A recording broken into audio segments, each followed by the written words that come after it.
Franchement, il n'y a plus de processus de paix. Processus de paix est dans une impasse. Quand on n'avance pas, on recule. Et aujourd'hui, donc, on est dans un statu quo. Et donc, finalement, aussi bien les Israéliens que les Palestiniens reculent.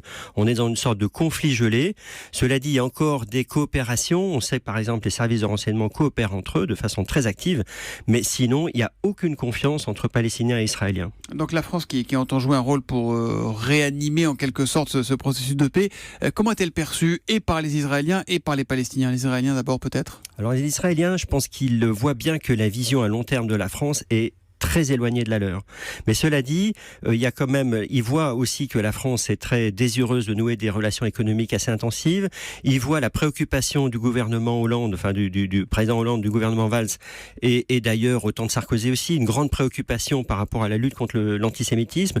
Donc il y a des échanges quand même très intenses entre communauté juive en France et puis Israël. Mais d'un point de vue diplomatique, la France veut la création d'un État palestinien. Alors très clairement, là il y a deux visions opposées, mais la France ne veut pas que cette divergence diplomatique obère toutes les relations. Et donc elle veille à garder un petit peu sa visée longue d'une solution à deux États, parce qu'elle pense que c'est ça qui va permettre à terme de stabiliser la région, et qu'elle y a intérêt, parce que on voit bien avec la crise syrienne, ce qui se passe dans le bassin méditerranéen, ça impacte l'Europe, ça impacte la France. Donc la France se dit, on ne peut pas rester les bras ballants, il faut qu'on s'intéresse à ce dossier, mais en même temps, effectivement, sur le plan diplomatique, elle a parfaitement conscience que Benjamin Netanyahou est farouchement opposé à cette initiative.